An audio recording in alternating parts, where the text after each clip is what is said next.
Greetings, folks, and welcome to the Electromaker Show. This is your midweek roundup of all things Maker and embedded and lovely. Now, the show has had a couple of weeks off, nothing particularly bad. I just had a cold, but a lot of super interesting stuff has happened in that time. So let's get right into it.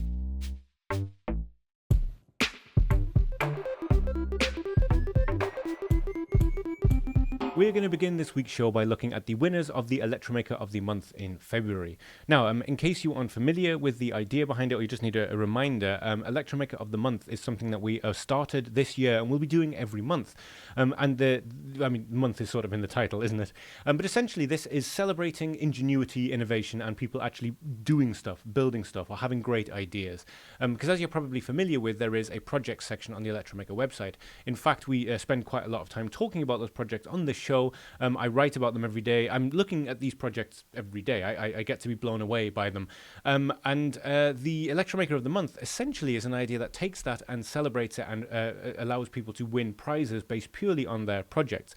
Entry isn't anything special. You don't have to fill out a special form. You just have to upload your project to the Electromaker website. You make a free account, you upload the documentation of your project along with any pictures or videos that you have, and at the end of each month, a panel of independent judges, which is great news for me, it means I don't have to make any decisions, decide on the top 3 prizes.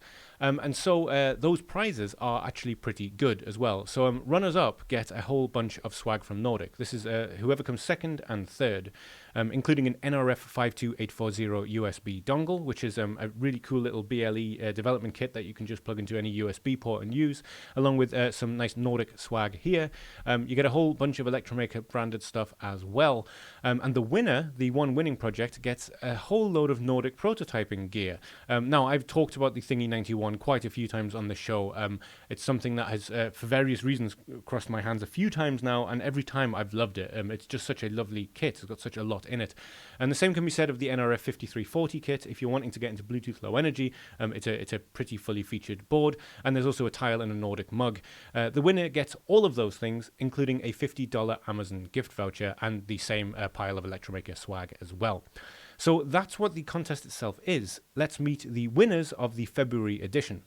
Now, there is a blog post that ties all of this together, and I'll be linking that blog post in the description because it links out to all of the winning projects. But I'm going to talk about them individually on the project pages very briefly. So Loopy came third, and I actually talked about Loopy already on the show because I thought it was just a very ingenious idea that used some nice parts. I seem to remember saying something along the lines of, I like the aesthetics of it, in that it looks quite refined, but you can still see here things like, there's a few little errors there which make it show that it is handmade. Personally, I really like that aesthetic, and the judges must have liked that as well because this is the one that won third place. So just very briefly, all of these project pages are linked in the blog post, which is in the description of this video.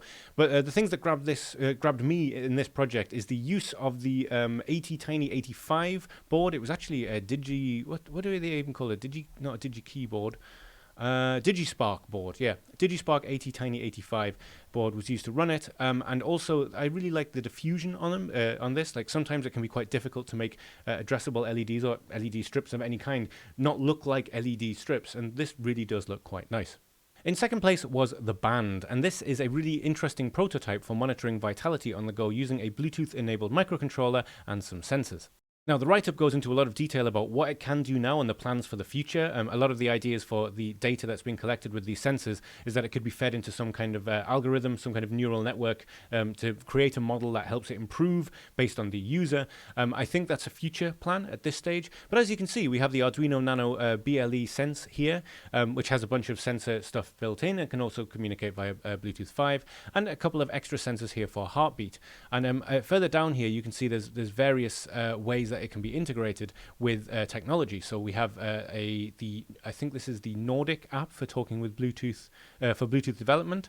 And there's a few other things as well, like, for example, this is going to be something that happens in the future. This is taking a sample of snoring and using that data to train the model. Again, this is a bit of a future plan. But as I mentioned before, not everything that has to go up on this website has to be a finished idea.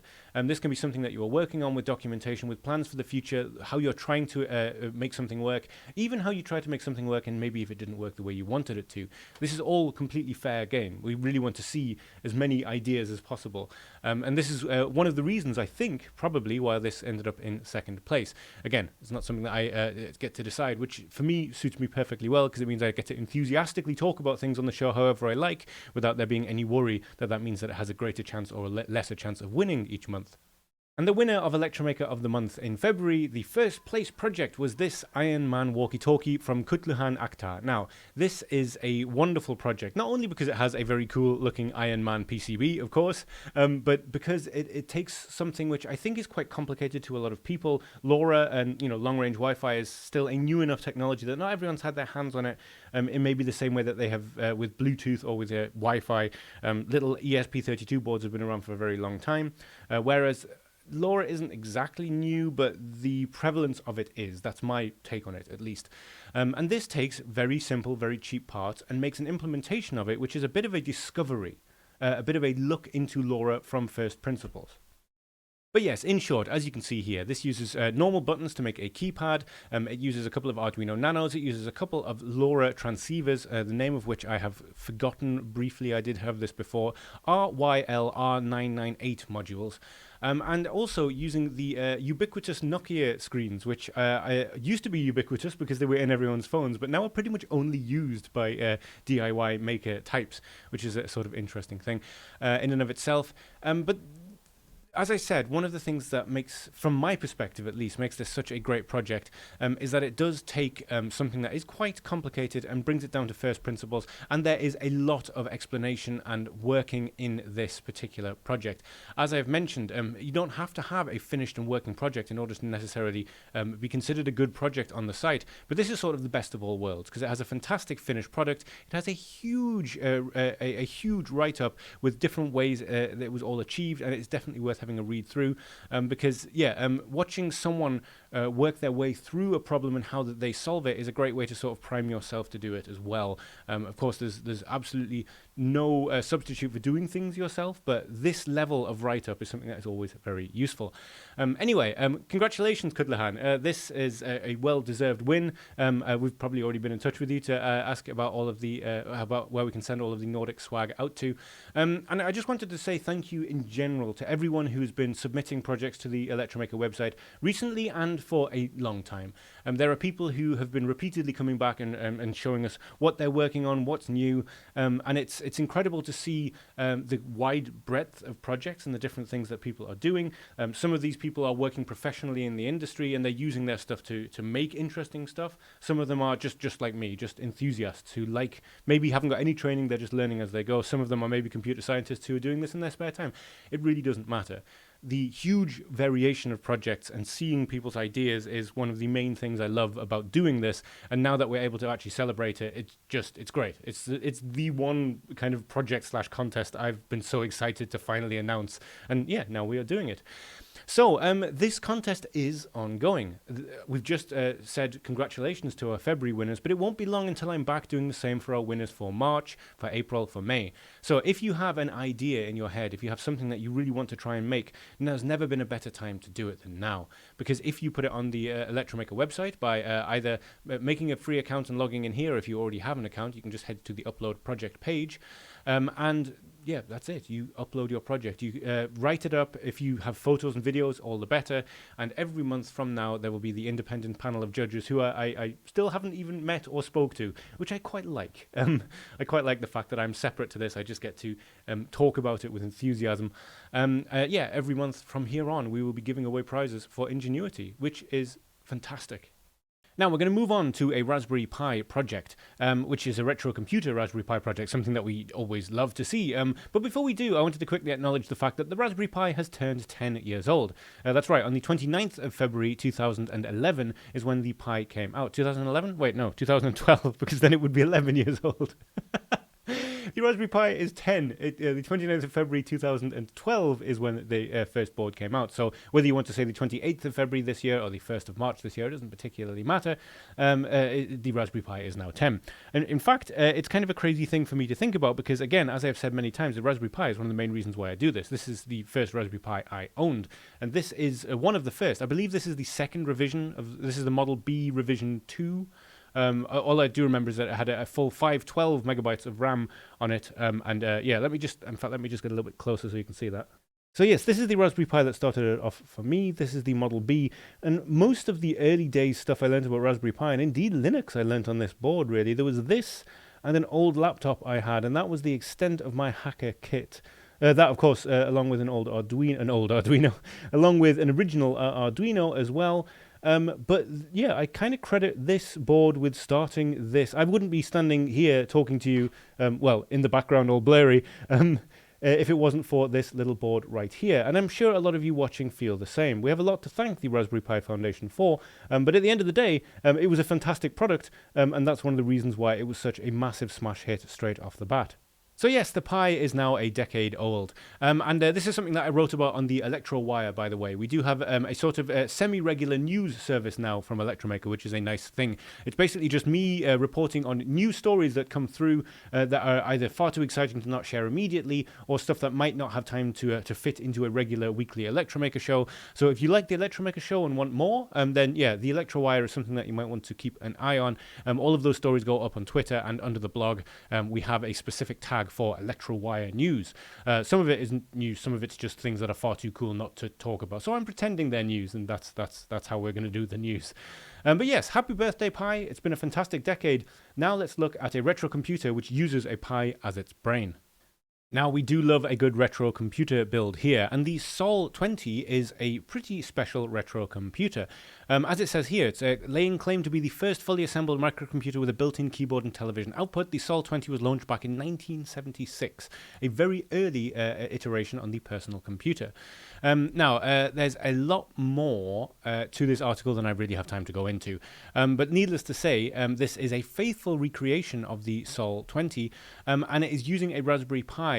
And this isn't so much a kind of writing of the Raspberry Pi. This isn't taking Raspberry Pi OS and making it look like the Sol terminal computer. This is someone who has taken an emulation of that computer and built upon it to turn it into a usable and actual real feeling, for want of a better word, Sol terminal computer. So a key sentence here is from Michael Gardy, who is the maker of this beautiful retro reimagining of the Sol 20. On top of this, it emulates the original hardware, providing a display via the HDMI port and a virtual cassette interface for loading and saving programs. And I think one of the things that we really should appreciate here is just how good this looks. I know that sounds like a ridiculous thing because it's such a massive amount of effort to put the software and hardware together in order to make this work in the first place, but this really does look like the original Sol 20. It's quite a wonderful build. Everything down to the keycaps. It's just wonderful. Now, if you're just interested in the operating system behind the Sol 20, the version of the emulation that Michael used, this is his GitHub page, Kid Mirage, is available on his GitHub. This is the Sol 20 reproduction, as it says here, a Sol emulator that was used with his Sol 20 reproduction, but this will work with a Raspberry Pi, it says Raspberry Pi 4 here, just Raspberry Pi 4. I don't know if that's specifically that hardware or not, but yes, known to work on Raspberry Pi 4. But there's links from this out to the original project and all that kind of stuff. I don't really have time to go through all of that right now. Just what a wonderful recreation, a faithful recreation of another retro computer. It's one of my favorite things that people do with modern hardware is emulate old hardware. I've said this in various iterations on this show various times. Take something old and put something new in it, wonderful. Take something new and make it look and work like something old, also wonderful. It's kind of a dual retro technology changeover. This sentence is going nowhere. I will leave a link to this in the description of the video. And if you are someone who ever had their hands on an original Sol 20, do let me know. I'd be very interested to hear your experiences. It's one of the retro computers that I had heard of, but it really is just heard of, never seen, wasn't familiar with until recently. So what a wonderful project. If you are enjoying the Electromaker Show, there are a number of things you can do to help us. The first is to subscribe to the channel. If you do, this will only change on YouTube your subscription menu. If you click here, you will be shown just the channels to which you subscribe, and whenever we have a new episode up, it will show up in that subscription list. However, the little bell here, if you select all, you will then get a notification in the top corner when you come to the website. So at any time when a new show goes live, you can click this and you can see here, it shows you the name of the latest episode. And there will be a little number next to this bell for every notification of new episode or comment, reply, that kind of YouTube stuff that you have. And the third and final thing you can do on YouTube is, as asinine as it is for YouTubers asking for likes, if you click like on this video, it means you're showing that you like it, and YouTube hears that. They know that you like it too. And they might show it to other people who might also like it, and we all like that. However, by far the best way you can support the Electromaker Show is by shopping in the Electromaker shop. We don't have a Patreon and we don't take donations, we don't run adverts on our videos, we just have a shop instead. So if you are thinking of getting a hold of some things for your latest hobby project, try checking in the shop first. We generally have a pretty decent price on most things, and we've also got a fairly decent stock of some things and not others, obviously, times being as they are. But if you do really want to help the show out, consider heading to the Electromaker store before you start your next project. We stock things from pretty much everybody, as you can see scrolling across the screen right now. If you are not in a position to spend money on things, do not worry about it whatsoever. There's no obligation to support us financially at all, and there are ways you can be part of the Electromaker community without doing that. As previously mentioned, the 3 things on YouTube you can do are free. You can also make an Electromaker account for free, and under the community tab you can upload your project to the website, and as you now know, win prizes for doing so. We also have a Discord server where you can meet other like-minded people, and you can share your projects there as well as on the Electromaker website and get advice on various things. It's still in its infancy, but there's a whole load of people joining all the time, and I'm really looking forward to seeing how everyone starts to interact and talk about things when we get going with that. I will be hosting a meetup in the Discord at some point in the near future as well. Anyway, that is enough of this for now. Thank you for your patience. Thank you for all the support that you are showing the show. Speaking of which, let's get back to it. We're now heading into the part of the show called Funding Website Things, where we look at things on funding websites, and we are returning to crowd supply to a very familiar name. Yes, Lime Micro are back. Now, the LimeSDR Mini is something that some of you may well be familiar with. It was fantastically popular, and as was the original LimeSDR board. These are software-defined radios. And the LimeSDR Mini was the original version in the same form factor as you're seeing on the screen, which was basically a little USB key with an FPGA and a front-end wideband receiving, transceiver for working with software-defined radios. Of course, it's in the name. And this is the new version of that. Now, if I seem slightly out my depth talking about this, it's because I am. I've spoken on the show many times in the past that things like FPGAs are just so far out of my realm of understanding that I find it very difficult to even talk about them without sounding like I'm potentially saying something very stupid indeed. And I feel very similarly about software-defined radios. It's something that is on the list for what I would really love to spend some time learning about. And if I do ever end up having a retirement, I'll probably spend a fair amount of it messing around with software-defined radios. But for now, all I can tell you is that if you liked the original idea of the LimeSDR Mini, you're going to love this, because it's basically more of the same, but in a slightly more open package. Because the key sentence here is the LimeSDR Mini software-defined radio with a new FPGA, the Lattice ECP5. Not only is the ECP5 more readily available during the chip shortage than the Intel Max 10 FPGA used in the previous design, but it has an extensive set of open source tools and a great community of developers. Moving over to Loko, a tiny 2-piece LoRa battery-powered tracker. This works using GPS, and as you can see here, it is 2 small units that work in tandem to send GPS data to a phone via Bluetooth. So there's the 2 units here, and then one of the things about this that sets it aside slightly is that it is peer-to-peer. So that means that this is getting GPS data from GPS satellites, but it's sending that data directly via a peer-to-peer connection, a long-range peer-to-peer connection from the air unit, which is being held and turned on right now. That's the bigger unit because it has a big 18650 battery in it. And the ground unit here, which sits in the house, it picks up signals from that, and it will send those signals to your phone via Bluetooth. And it's tiny. I mean, look at the size of this thing. It's diminutive. I love that word, diminutive. The app will take that GPS data and it will send it to your phone, which at the time of making this, I think it's just iPhone. Data to a smartphone app via Bluetooth, iPhone only with this version. However, this is an open source project, as most things are on Crowd Supply. So I imagine it wouldn't be massively difficult to port that over to Android as long as you are comfortable with the idea of piping GPS data into an Android app. don't speak to me about Java. I have no idea. But yes, that's the idea. But the thing about this, again, that I say, I think the key thing here is that it is peer-to-peer. It's kind of amazing. Most cellular IoT things, you're putting a SIM card into something so that it can use the same cellular network as anything else. This is GPS, but that doesn't rely on anything cellular. It is purely peer-to-peer, which is a blessing and a curse, I suppose, depending on your use case. But if you are interested in this, it seems like something that might be very interesting to work with. No idea how hackable it's going to be, but this is, exciting enough to really grab my attention. I'll be interested to see how much it costs. This is the kind of thing that could actually be quite cheap and definitely worth getting just to play with. But even if it isn't, even if it's something that costs quite a bit, if you have a specific use case that you need your own GPS tracking that doesn't rely on networks, that maybe is in a place where you don't get particularly good signal, for example, this is definitely worth a look. Now, let's talk about Blues Wireless, and specifically the Blues Wireless GPS and LTE-M note card.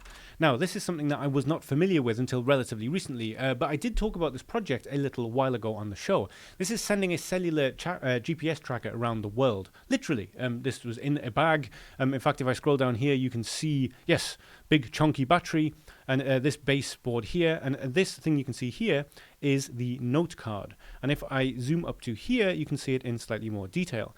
Now, since this was published, Blues Wireless have actually been in touch with the other people at Electromaker and sent one out for review. And Robin has done a fantastic review on the Electromaker website of the Blues Wireless Notecard, which I suggest you go and give a read to, because Robin is a engineer through and through. He knows his stuff. So when he says he found very difficult to dislike anything about this board, it means a lot. It's very easy to get up and running with. The thing itself is here. And by the way, it's tiny. Can I just quickly point this out? This is the very same card. And yeah, you know, my fingers for scale, this thing is diminutive. I've been using that word far too often recently, and I am aware of that. But this thing is super, super small. And that little note card fits into the M2 slot that you are seeing just here. This is the part of the development kit, the same development kit that was sent out to Robin. He wrote the review on it, and they sent one out to me because, yes, we're going to be giving this away. So just before we get to the giveaway, I wanted to spend a moment more on this review because it really is fantastic. Now, as I've mentioned, Robin is an engineer. He's a lot more experienced than I am, and he was able to give this a much more thorough review than I would have been able to. However, as I had my hands on one, I have actually had this out and had a little play with it, and I found it insanely easy to get up and running with. The documentation is fantastic. This MCU, this Swan MCU, works with the Arduino IDE, so you can just plug it in. But the board itself doesn't even need a microcontroller to work with. You can just use the API. It runs on JSON commands, and that's all fantastically documented as well. If you'd like to know a little bit more, head to the link in the description. I'll leave a link to this article in the description, which goes through everything. But yeah, as I mentioned, he said it is important in journalism that bias is avoided at all costs and that all products should be approached from a neutral point of view.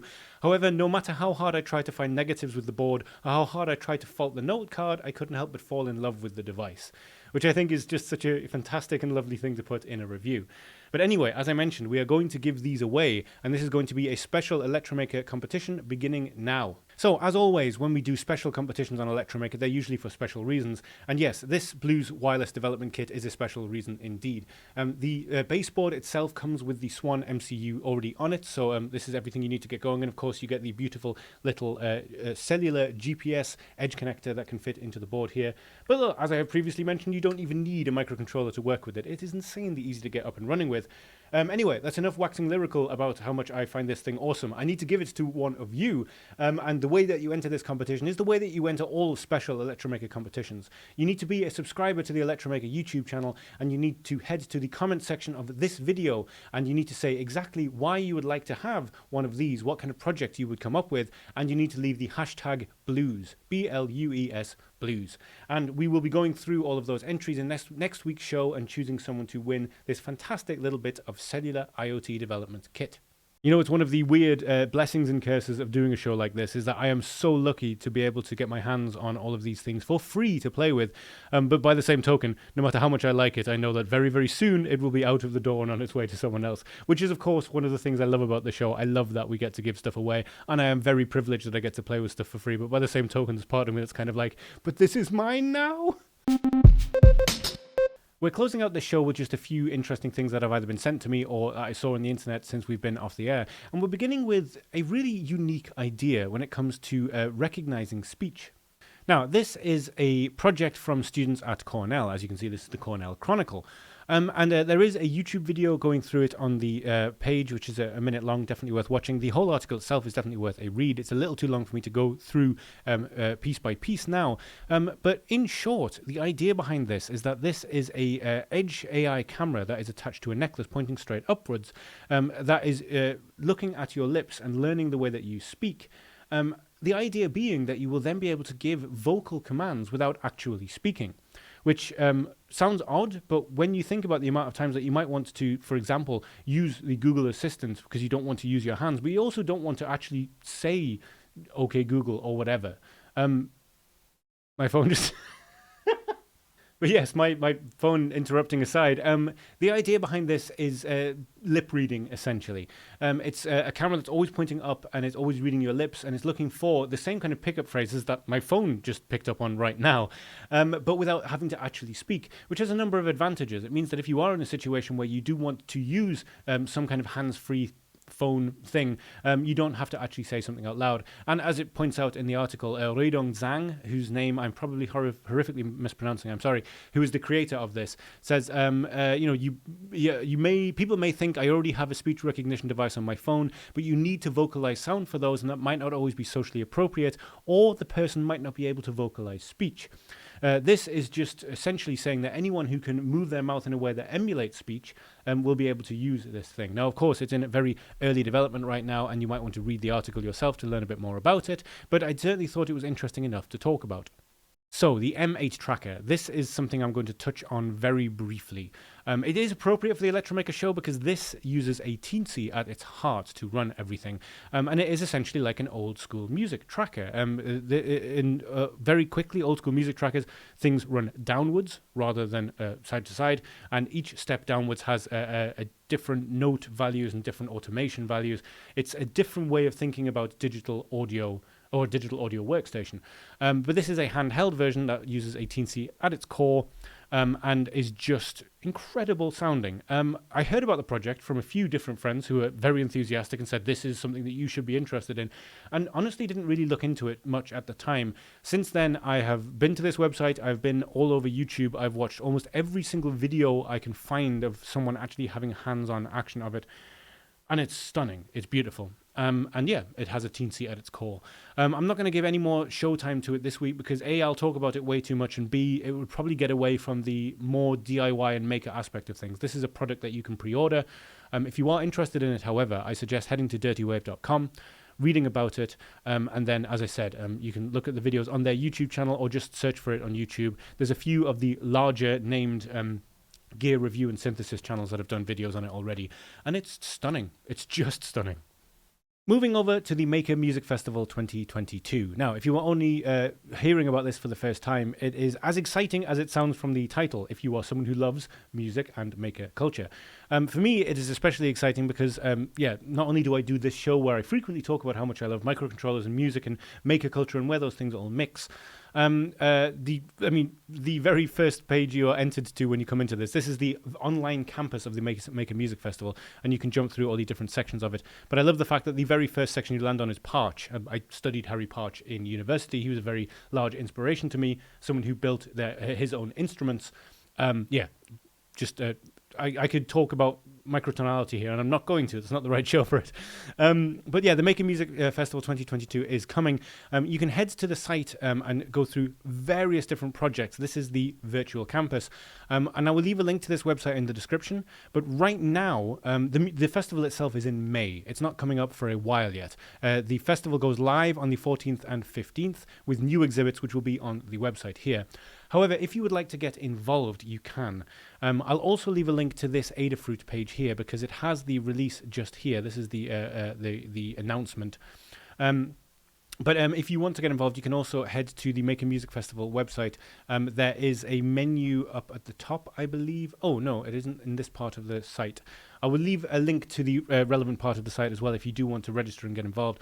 Because essentially, if you are a musician who does work with things that could be considered maker culture, I'm saying that carefully because it doesn't have to be microcontrollers.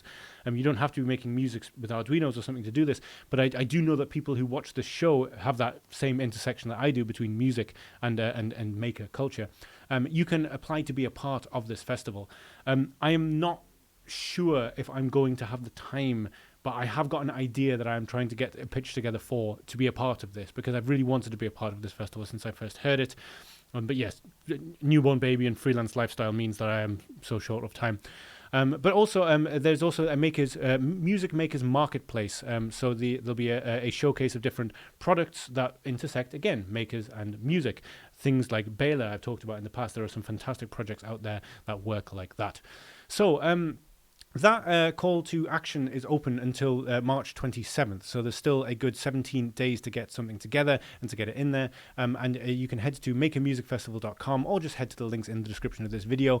And even if you don't want to be involved in it, we're going to come back to this when the festival itself happens because it's just wonderful. And even if you're not as interested in the music side of it, some of the inventiveness that goes into these projects is well worth seeing. And yes, don't worry, I'll definitely be coming back to this one.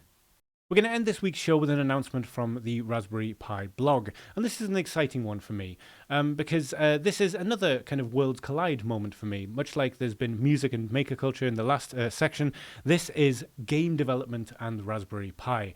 As I mentioned earlier in the show, the Raspberry Pi was something that really started a lot for me, but equally in tandem was Unity 3D, a free game-making engine. And when I say game-making engine, I'm choosing those words relatively carefully because it's not necessarily a programmer's tool, and it's not necessarily an artist's tool, and it's not necessarily someone who has ideas for a game structures tool. It can be all of those things. Multiple people in a game development studio will all work using Unity, all know how to use it, but have specialities in different parts of it. But from my perspective, my first real idea of how you can work with object-oriented programming came from C# and Unity, and the idea of taking abstract concepts and visualizing them using a 3D engine in order to actually learn how to code. That was something that Unity 3D taught me, and now Raspberry Pi is reaching out to young folks and young minds to teach them how to use Unity 3D. Anyway, my long introduction aside, this is a live stream that will be happening on YouTube. Raspberry Pi will be giving an introduction to Unity 3D at 18:30 GMT on Thursday the 24th of March 2022. I'll leave a link to this blog post in the description of the video so you can head back here to find it. Of course, you can also just go to the Raspberry Pi YouTube page at the time of the stream. But this blog post is certainly worth reading, especially if you are familiar with Raspberry Pi but not familiar with Unity 3D. Unity is a weird one in that there is a certain portion of the internet, and certainly the gaming internet, for want of a better term, that has a bit of a bad kind of vibe when it comes to Unity, thinking that a lot of broken and janky games come out that are made with the Unity engine. And the reason behind that is because Unity is incredibly easy to get started with and has a massive array of free assets. You can get so many free assets that you could build a game using only free assets and put together using tools that you don't necessarily understand. And yes, the game that will come out will be very janky indeed. But as with all things, it doesn't have to be like that. And if you'd like to get a good little start with Unity, this seems like a very good place to start. So that was our show for this week. Thank you so much for joining me, and thank you for all of the support that you were showing the show both on YouTube and by buying stuff from the shop. Congratulations once again to our first Electromaker of the Month winners. I'm so glad that we're able to have a contest like that now that really shows people who are actually sharing their ingenuity that is something that is celebrated. And this week's show especially had so many things in it that I find fascinating and interesting. And if any one of these things reaches out to you because it's something that you are familiar with, that you have expertise in, please do drop a comment down below. Tell me what you think of it. Tell me what I got wrong, because I know that I do that from time to time. As I said before, if you are a Discord user, do drop into our Discord channel and say hello. It's that early stages now where things are getting going. There are people there, but we haven't really settled on what we're going to do with it. Maybe we should have one big hangout at some point soon to chat about that and work out what we want to do, what kind of channels we should have, if we should have a Discord only little section where we do things together. Who knows? But for now, that is it. I hope you have a safe, fun, and creative week, and I will see you next time.